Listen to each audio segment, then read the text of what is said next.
العلم هو النور الهادي والمفتاح لكل الخير من يرد الله به خيرا. بسم اللہ الرحمن الرحیم. الحمد للہ رب العالمین. الحمد للہ حمدا کثیرا طیبا مبارکا فی. سبحان اللہ وبحمدہ سبحان اللہ العظیم. وصلی اللہ وسلم علی نبینا محمد وعلی آلہ واصحابہ وبارک وسلم تسلیما کثیرا کثیرا. اعوذ باللہ من الشیطان الرجیم. بسم اللہ الرحمن الرحیم. الذي أحسن كل شيء خلقه بفتح اللام فعلا ماضيا صفة وبسكونها بدل اشتمال. وبدأ خلق الإنسان آدم من طين ثم جعل نسله ذريته من سلالة علقة من ماء مهين ضعيف هو النطفة ثم سواه أي خلق آدم ونفخ فيه من روحه أي جعله حيا حساسا بعد أن كان جمادا وجعل لكم الذرية السمع بمعنى الأسماع والأبصار والأفئدة القلوب قليلا ما تشكرون. عزیز طلبہ کرام، الذي احسن كل شيء خلقه، اس آیت کریمہ میں اللہ رب العزت یہ بتانا چاہتے ہیں کہ جو چیز بھی اللہ نے بنائی ہے، چونکہ وہ اس کے حکمت اور مصلحت کے اقتضاء کے مطابق ہے، اس لیے اس میں اپنا ایک حسن اور انفرادیت ہے. اس اعتبار سے اس کی ہر بنائی ہوئی چیز حسین ہے، اور ان میں سب سے زیادہ حسین اور بہتر انسان کو بنایا ہے. جیسا کہ ارشاد فرمایا لقد خلقنا الانسان فی احسن تقویم. دیگر مخلوقات خواہ بظاہر کتنی ہی بری سمجھی جاتی ہو، مثلا کتا، خنزیر، سانپ، بچھو وغیرہ، مگر مجموع عالم کے مصالح کے لحاظ سے ان میں کوئی برا نہیں ہے. وبدأ خلق الانسان، اوپر بیان فرمایا کہ کارخانہ عالم میں یوں تو ہر چیز حسین ہے،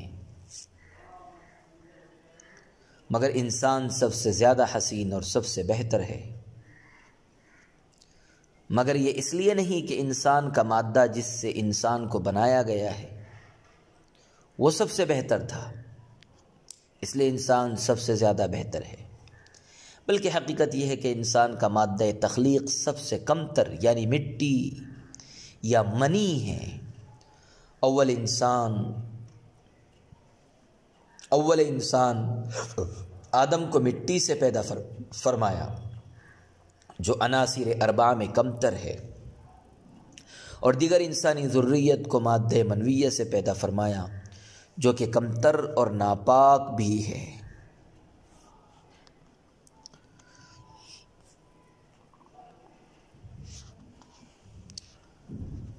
اگلی آیت کریمہ میں فرمایا ہے ثم سواه أي آدم خلق آدم ونفخ فيه من روحه أي جعله حيا حساسا بعد أن كان جمادا ونفخ في روحه.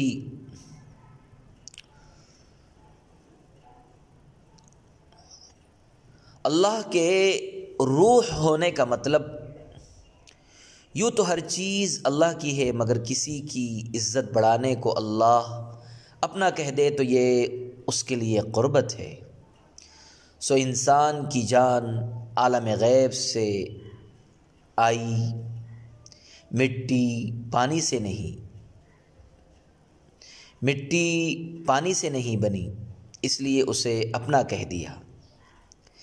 تفسیر کبیر میں ہے اضافت الروح الی نفسہ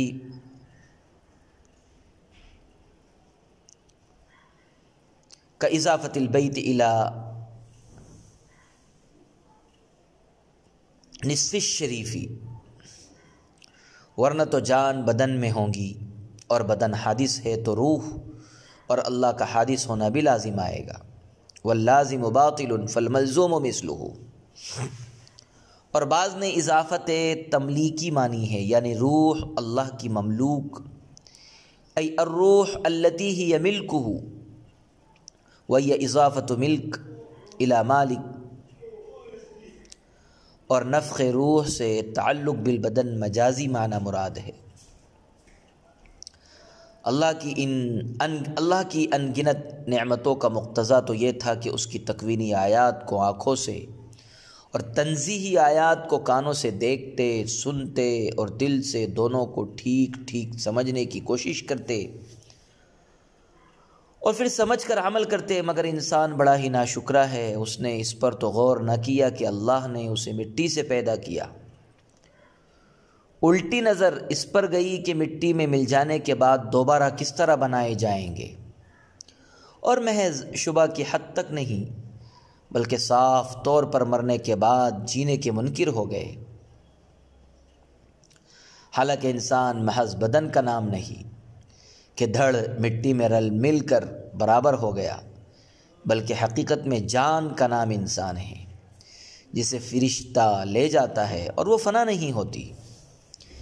امام غزالی رحمہ اللہ تعالی اور بعض متکلمین اور فلاسفہ نے روح کو مجرد غیر مادی کہا ہے، اور ابن قیم الجوزی رحمہ اللہ تعالی بڑے شد و مت سے روح کو مجرد کی بجائے جسم لطیف مانتے ہیں، لیکن دنیا کے مادہ پرست، خواہ و عرب کے مشرک و کافر ہو یا یونان و روما کے مادہ پرست فلاسفہ یا آج کل یورپ و مغرب کے سائنسداں، سب مادہ میں غرق اور قیامت کے منکر ہے، مگر ان کو سابقہ اور واسطہ اللہ ہی سے پڑے گا۔ قل یتوفاکم ملک الموت الذی وکل بکم ثم الی ربکم ترجعون۔ اس سے سابقہ آیت میں منکرین قیامت کو تنبیہ اور ان کے استعجاب کا جواب تھا کہ مرنے اور مٹی ہو جانے کے بعد دوبارہ کس طرح زندہ ہوگے۔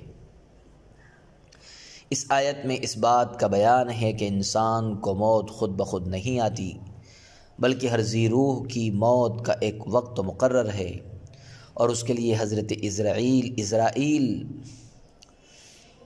علیہ السلام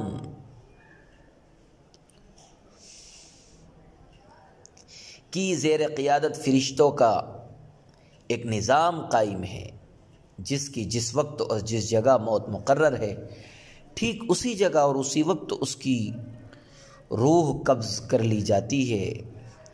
اس آیت میں ملک الموت بلفظ مفرد ذکر کیا گیا ہے، اس سے حضرت اسرائیل مراد ہیں، اور ایک دوسری آیت میں بلفظ جمع ذکر کیا گیا ہے، الذین تتوفاہم الملائکۃ۔ اس میں اشارہ ہے کہ قبض روح کی خدمت تنہا حضرت جبرائیل انجام نہیں دیتے، ان کے ماتحت بہت سے فرشتے شریک کار ہوتے ہیں۔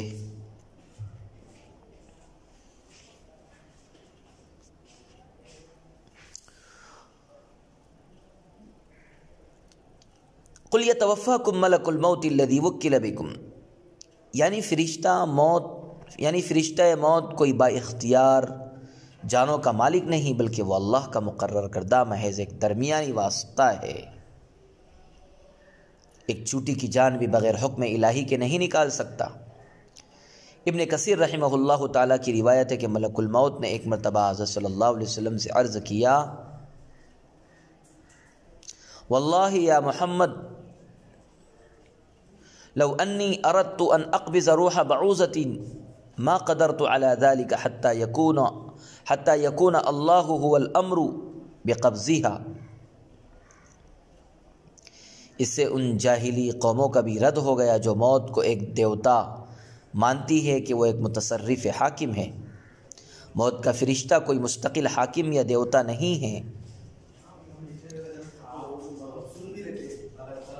یدبر الامر، اس میں اشارہ ہے کہ اللہ کی تدبیر کے سامنے بندے کی تدبیر کچھ نہیں، لہذا مبارک ہے وہ لوگ جو اپنی تدبیر کے بجائے اللہ کی تدبیر پر نظر رکھتے ہیں۔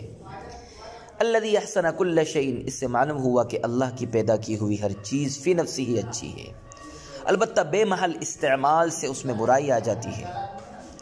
ساری شریعت و طریقت کا حاصل یہی ہے کہ وہ محل استعمال صحیح کرے۔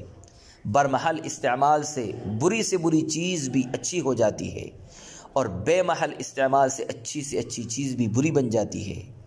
یہ دوسری بات ہے کہ حسن و قبح عزم میں فرق مراتب رہے گا۔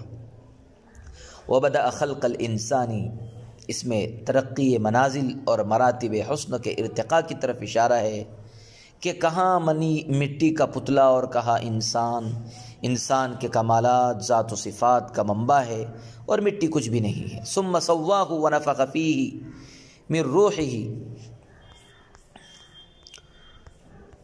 ثم سواہ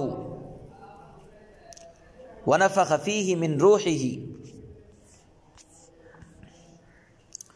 جس کے معنی اجزاء کو برابر کر دینے کے ہے، جو خواص سے اجسام میں سے ہے۔ نفخ روح کا ذکر فرمانے سے بظاہر معلوم ہوتا ہے کہ روح جسم نہیں ہے، جیسے امام غزالی اس کو مجرد مانتے ہیں، لیکن جمہور اس کو جسم لطیف کہتے ہیں۔ لیکن بنظر تحقیق ان دونوں میں کوئی تعارض نہیں، کیونکہ ممکن ہے کہ روح مجرد کا تعلق بدن سے جسم لطیف کے واسطے سے ہو۔ انما یؤمن باللہ، اس میں کامل الایمان لوگوں کے احوال اور سجدہ و تسبیحات، حمد و ثنا اور عظمت الہی کے آگے تواضع جیسی شان علی کی طرف اشارہ ہے۔ وصلی اللہ وسلم علی نبینا محمد وعلی آلہ واصحابہ وبارک وسلم تسلیما کثیرا کثیرا۔ السلام عليكم، لا تنسوا الاعجاب بالفيديو والاشتراك في القناة تشجيعا لنا لنستمر بنشر المزيد إن شاء الله.